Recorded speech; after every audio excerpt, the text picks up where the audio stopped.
샬롬 10월 27일 매일 말씀 묵상입니다. 한 주간도 주님 안에서 평안하셨는지요? 오늘도 하나님께서 우리에게 새 힘과 능력을 주셔서 우리의 모든 일들을 잘 감당하시길 주님의 이름으로 축복합니다. 오늘은 새롭게 메시아 예언에 대한 시리즈를 함께 나누려고 합니다. 이스라엘과 팔레스타인의 이 전쟁의 시점 가운데서 우리가 다시 한번 예수님께서 어떤 맥락에서 이 땅에 오셨고 어떤 예언 가운데 그 예언이 성취되었는지를 몇 주간 걸쳐서 함께 살펴보기 원합니다. 성경에는 많은 부분에 예수님에 대한 예언이 기록되어 있는데요. 어떤 분이 올 것이고 어떻게 올 것이며 그분은 어떤 모습으로서 오게 될 것인지에 대한 예언이 구약 성경 전체 곳곳에 기록되어 있습니다. 오늘은 첫 번째로 창세기에 등장한 메시아에 대한 예언, 어떻게 그 예언이 이루어졌는지 함께 나누고자 합니다. 오늘 본문 말씀은 창세기 49장 8절에서 12절 말씀입니다. 제가 봉독하겠습니다. 유다야, 너의 형제들이 너를 찬양할 것이다. 너는 원수의 멱살을 잡을 것이다. 너의 아버지의 아들들이 내 앞에 무릎을 꿇을 것이다. 유다야, 너는 사자 새끼 같을 것이다. 나의 아들아, 너는 움킨 것을 찢어먹고 굴로 되돌아갈 것이다. 엎드리고 웅크리는 모양이 숫사자 같기도 하고 암사자 같기도 하니 누가 감히 범할 수 있으랴.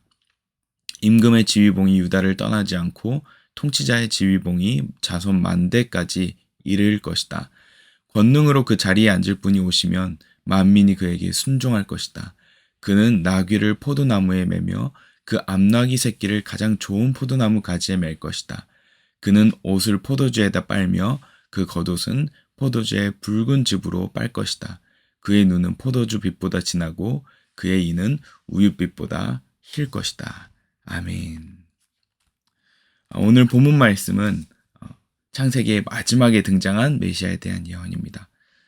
창세기에 나타난 가장 처음 메시아에 대한 예언은 바로 아담과 하와가 범죄하였을 때, 그때 예수님께서 심판에 대한 선언을 하시면서 여자의 아들이 뱀의 머리를 짓밟게 될 것이라고 예언되어 있습니다. 그것은 창세기 3장 15절에 나와 있는데요. 이렇게 되어 있습니다. 사탄에게, 그러니까 뱀에게 한 예언이죠. 내가 너로 여자와 원수가 되게 하고 너의 자손을 여자의 자손과 원수가 되게 하겠다. 여자의 자손은 너의 머리를 상하게 하고 너는 여자의 자손의 발꿈치를 상하게 할 것이다. 아멘. 그래서 결국 여자의 자손 중에 메시아가 올 것인데 그가 뱀의 머리를 상하게 할 것이다. 그러나 여자의 자손의 발꿈치를 뱀이 상하게 하게 될 것이다 라고 이야기합니다. 그래서 유대인들은 모계 사회가 되었습니다. 그리고 그 어머니는 자식을, 특별히 아들을 낳을 때마다 그가 메시아일 수도 있다라는 기대를 가지고 그렇게 아이를 출산했습니다. 아마도 하와가 첫 출산한 가인을 낳았을 때 아마 그가 메시아가 되지 않을까라는 기대로 아이를 낳지 않았을까 싶습니다. 그래서 가인의 이름이 내가 드디어 얻었다라는 뜻에서 카나, 내가 얻었다라는 뜻에서 그 아들의 이름을 지었던 것 같습니다. 그가 뱀의 머리를 짓밟을 거라는 기대로 말입니다. 그러나 우리가 다 아시듯이 가인은 메시아가 아닌 참 안타깝게도 첫 살인을 저지르는 그런 인물이 되었죠. 그렇게 첫 메시아에 대한 예언이 이렇게 나옵니다. 그렇다면 본격적으로 어떻게 하나님은 그 메시아에 대한 예언을 이루어 가실까요? 그것은 아브라함으로부터 시작합니다. 아브라함으로부터 하나님께서 언약을 세우기 시작하시는데요. 특별히 영원한 언약을 세우십니다.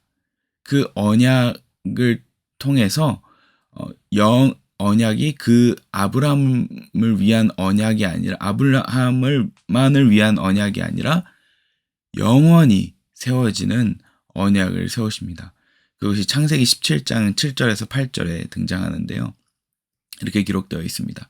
내가 너와 세우는 언약은 나와 너 사이에 맺는 것일 뿐 아니라 너의 뒤에 오는 너의 자손과도 대대로 세우는 영원한 언약이다.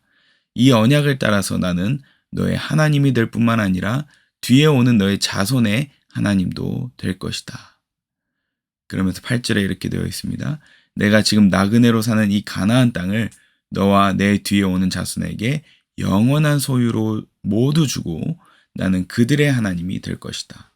아멘. 하나님께서 아브라함을 통해서 영원한 언약을 세우시는데 영원한 자손과 맺는 영원한 언약을 세우시는데 특별히 땅에 대한 언약을 하십니다. 지금 현재 분쟁이 일어나고 있는 이 가나안 땅, 지금은 팔레스타인이라고 불리지만 원래 성경에서는 가나안 땅이라고 불렸던 이 땅을 하나님께서 아브라함에게 너에게 그리고 너의 뒤에 오는 자손에게 영원한 소유로 하나님께서 주신다고 약속하셨습니다. 그래서 그 땅을 이스라엘 사람들이 비록 전 세계로 뿔뿔이 흩어졌지만 이 말씀을 근거로 이 땅은 하나님께서 우리에게 주신 땅이니 다시 돌아가자라고 해서 1800년대부터 그런 운동이 시작된 것입니다.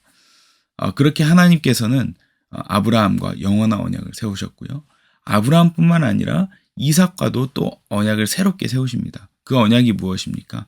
21장 12절에 보면 아브라함이 이삭을 약속대로 낳았지만 문제는 그가 하갈과 동침하여 낳은 이스마엘과 갈등이 생기기 시작한 겁니다. 그래서 근심이 컸습니다. 이 두 형제 사이의 이 갈등을 어떻게 하면 좋을까? 그래서 아브라함은 고민하고 있었던 그 시절에 사라가 그 갈등하는 장면을 보고 하갈과 아브라함 사이에서 태어난 아들 특히 그럼 이스마엘을 얘기하죠. 이스마엘이 이삭을 괴롭히는 것을 보고서 쫓아내려고 합니다. 그래서 그때 아브라함이 하나님과 기도했던 것 같습니다. 하나님이 아브라함에게 말씀하셨습니다. 그때 하나님이 굉장히 중요한 언약을 말씀하시는데요.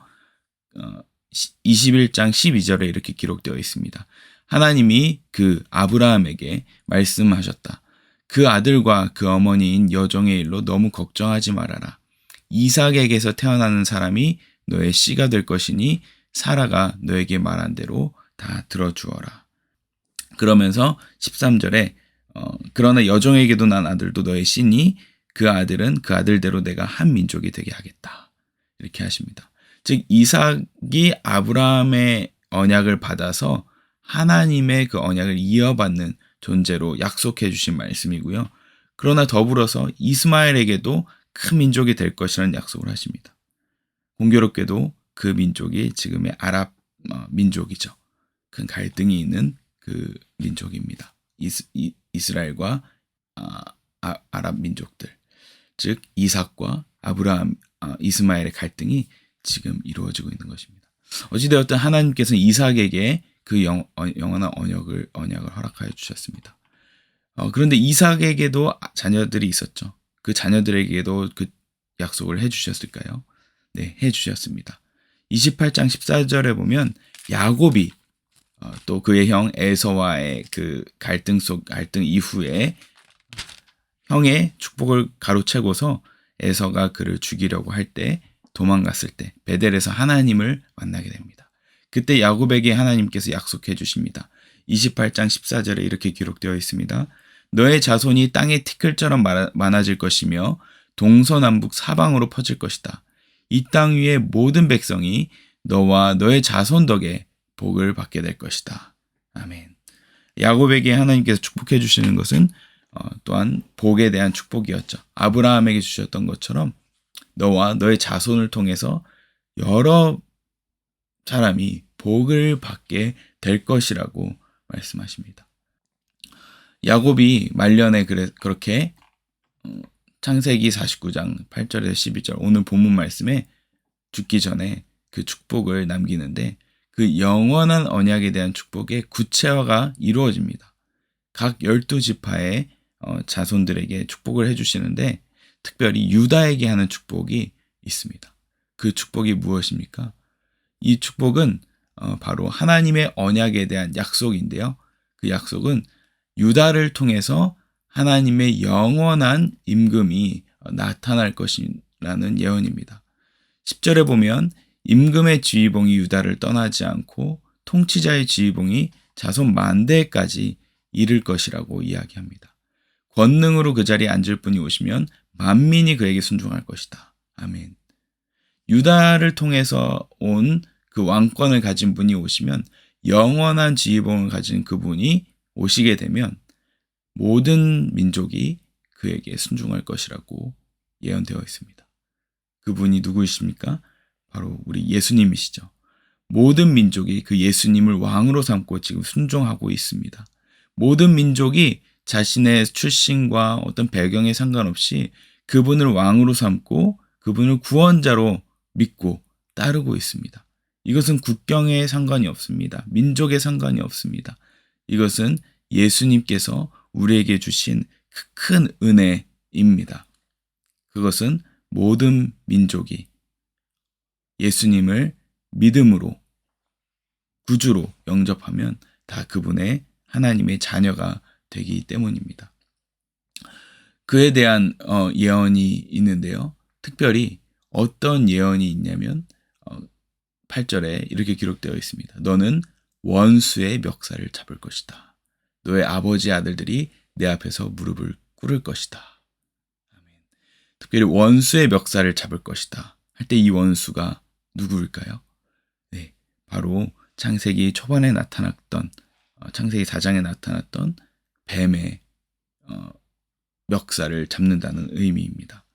뱀의 머리를 짓밟는다는 의미입니다.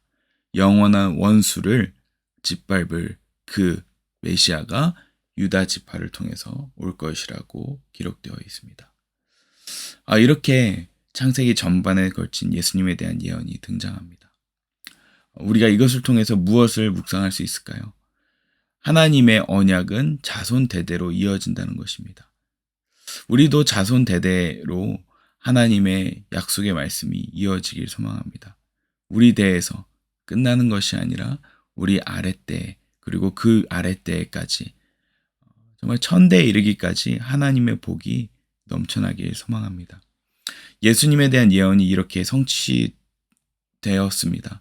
이미 창세기부터 등장한 이 하나님의 약속이 아브라함과 이삭과 야곱과 그리고 유다를 통하여서 점점점 구체화되는 것을 볼 수 있습니다. 자, 그렇다면 그 예수님에 대한 예언, 메시아에 대한 예언이 또 어떻게 더 구체화될까요? 그것을 다음 주에 나누기를 원합니다. 오늘 이 시간 하나님께서 우리에게 베풀어 주신 이 메시아에 대한 예언이 우리 가운데 성취되었음을 감사하며 또 이 창세기 속에 등장하였던 것처럼 자손 대대로 이어진 약속의 말씀이 우리의 가문에게도 계속 이어져서 예수님의 축복이 저와 여러분 가운데 넘쳐나시길 축복합니다. 기도하겠습니다. 하나님 아버지, 오늘 메시아의 예언에 대해서 말씀을 나누었습니다. 그 예수님에 대한 예언이 너무나 정확하게 우리에게 성취되었음에 감사드립니다. 하나님, 이 시간 함께 기도하는 것은 우리의 모든 가정 가운데 예수님을 믿는 이 믿음의 약속이, 믿음의 언약이 사라지지 않고 만민이 그 복을 누릴 수 있다고 약속하셨던 것처럼 아무도 빠짐없이 하나님 우리 가정의 모든 구성원들이 예수님을 믿고 따르고 하나님을 찬양하는 하나님 그런 가문이 될 수 있도록 축복하여 주시옵소서. 감사드리며 예수님 이름으로 기도합니다. 아멘.